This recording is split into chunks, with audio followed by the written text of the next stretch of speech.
Hi hello. അപ്പോൾ ഇന്ന് നമുക്കിതാ ഈ ഐസ്ക്രീം സ്റ്റിക്ക് വെച്ചിട്ടൊരു ക്രാഫ്റ്റ് ചെയ്യാം. ഓക്കെ, ഒരേ വലിപ്പത്തിലുള്ള കുറച്ച് ഐസ്ക്രീം സ്റ്റിക്കുകളാണ് നമ്മളിവിടെ എടുത്തിട്ടുള്ളത്. ഇനി ഇത് വെച്ച് നമുക്കൊരു ഹെക്സഗൺ ഷേപ്പ് ഉണ്ടാക്കണം. ഗ്ലൂഗൺ വെച്ചിട്ടാണ് നമ്മൾ ഒട്ടിക്കുന്നത്. നമുക്കിതാ 2 സ്റ്റിക്ക് ഈ രീതിയിൽ വെച്ചിട്ട് അതിൻ്റെ തുമ്പത്ത് രണ്ടും കുറച്ച് പശ തേച്ച് കൊടുത്തിട്ട് അത് സെൻറ്ററിൽ ഇതുപോലെ ഒട്ടിച്ചെടുക്കാം.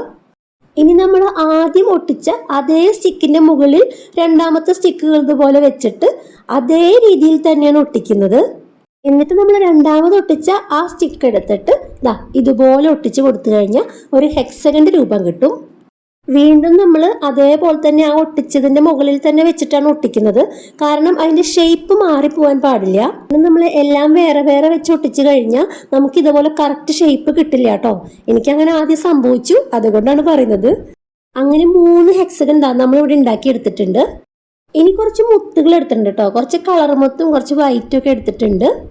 ഇനി നമുക്ക് ഈ ചൂണ്ടയുടെ ഒക്കെ ഒരു നൂലില്ലേ, ആ ഒരു നൂലിലേക്ക് ഇതുപോലെ ആ മുത്തുകളൊക്കെ ഒന്ന് കോർത്തെടുക്കാം. എൻ്റെ കയ്യിൽ പല വലിപ്പം പല കളറും ഉള്ള മുത്തുകളൊക്കെ ഉണ്ടായിരുന്നു. അപ്പോൾ അതൊക്കെ എടുത്തങ്ങ് കോർത്ത് കൊടുത്തു. എവിടെയെങ്കിലും എങ്ങനെയെങ്കിലും കിടക്കണമെന്ന്, ചിലപ്പോൾ വിലയിൽ നിന്നൊക്കെ പൊട്ടിപ്പോയതായിരിക്കും. ഒരു മുത്ത് കണ്ടാലും ഞാൻ എടുത്തു വെക്കാറുണ്ട്. അതുകൊണ്ട് പല ടൈപ്പിലുള്ള മുത്ത് ഉണ്ടായിരുന്നു. ഇനി അത് നമുക്ക് മറച്ച് വെച്ചിട്ട്, അതായത് ഇതിലിപ്പം നമ്മുടെ ഐസ്ക്രീം കമ്പനികളുടെ പേരൊക്കെ ഉണ്ട്, അതുകൊണ്ട് ഞാൻ ആ സൈഡ് ഞാൻ ഒട്ടിക്കാൻ വേണ്ടി ഉപയോഗിക്കുകയാണ്. അപ്പോൾ നമ്മുടെ ഗ്ലൂഗൺ വെച്ച് കുറച്ച് പശ തേച്ച് കൊടുത്തിട്ട് ആ നൂല് പതുക്കെ ഒട്ടിച്ചെടുക്കുക. എന്നിട്ട് കുറച്ച് മുത്തുകൾ ഒന്ന് വിട്ടിട്ട് അടുത്ത സൈഡിലേക്ക് ജസ്റ്റ് ഒന്ന് വലിച്ചു പിടിച്ചിട്ട് ഇതുപോലെ ഒന്ന് ഒട്ടിച്ചു കൊടുക്കണം.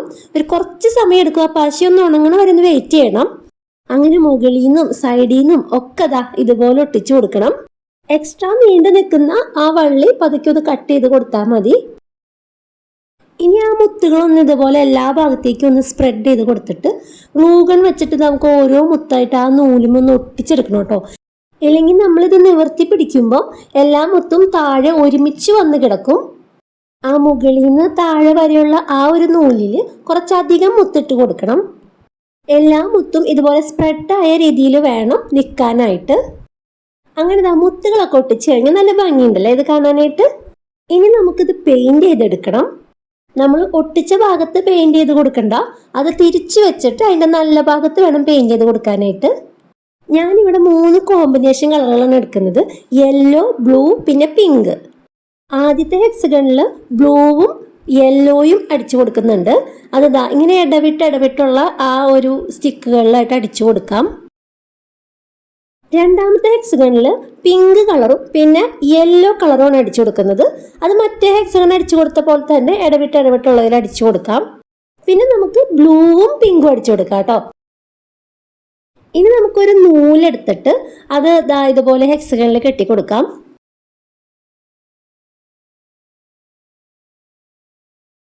പിന്നെ ഇത് നമ്മൾ ഡ്രസ്സുമൊക്കെ വെക്കുന്ന ഒരു സംഭവമാണ്. എനിക്കിതിൻ്റെ പേരൊന്നും അറിയില്ല. അപ്പം അത് കിട്ടിയപ്പം അത് നല്ല ഭംഗി തോന്നി. അപ്പം ഞാൻ എടുത്തു വെച്ചു. അപ്പം ഇതിനത് നല്ല മാച്ചായിരിക്കും തോന്നി. ഇത് വേറൊരു മോഡലാണ്. ഇതെൻ്റെ കുഞ്ഞനിയത്തി എനിക്ക് കൊണ്ടു തന്നതാണ് കേട്ടോ. ജസ്റ്റ് അതൊന്ന് കയറ്റി ഇറക്കി ഒന്ന് ഇതുപോലെ ഒന്ന് അഡ്ജസ്റ്റ് ചെയ്ത് വെച്ച് കൊടുക്കാം. പിന്നെ ചുമരിൽ തൂക്കാനായിട്ട് ഗ്ലൂഗൺ വെച്ചിട്ട് നൂല് ഇങ്ങനെ സ്റ്റിക്ക് ചെയ്ത് കൊടുത്തിട്ടുള്ളതാണ്. അങ്ങനെ നമ്മൾ 3 എണ്ണം സെറ്റ് ചെയ്തെടുത്തു കേട്ടോ. ഇതില് ആ മുത്ത് പുറത്ത് കൊടുത്തതാണോ അതോ ഞാലി ഇട്ടതാണോ അതോ നമ്മുടെ ഹെക്സഗൺ ആണോ, ഏതാണ് കൂടുതൽ ഭംഗി? ഇത് 3ഉം കൂടി കൂടുമ്പോൾ തന്നെയാണ് കൂടുതൽ ഭംഗി അല്ലേ.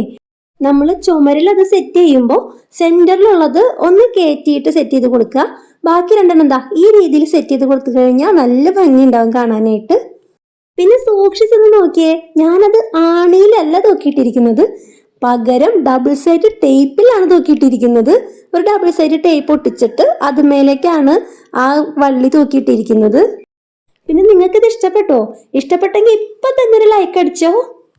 ഒപ്പം സബ്സ്ക്രൈബ് കൂടി ചെയ്യണേ. പിന്നെ ക്രാഫ്റ്റ് ഇഷ്ടപ്പെടുന്ന ഫ്രണ്ട്സിനും റിലേറ്റീവ്സിനും ഒക്കെ ഇതൊന്ന് ഷെയർ കൂടി ചെയ്ത് കൊടുക്കണം. അപ്പോൾ അടുത്തൊരു വീഡിയോയിൽ കാണാം. ബൈ.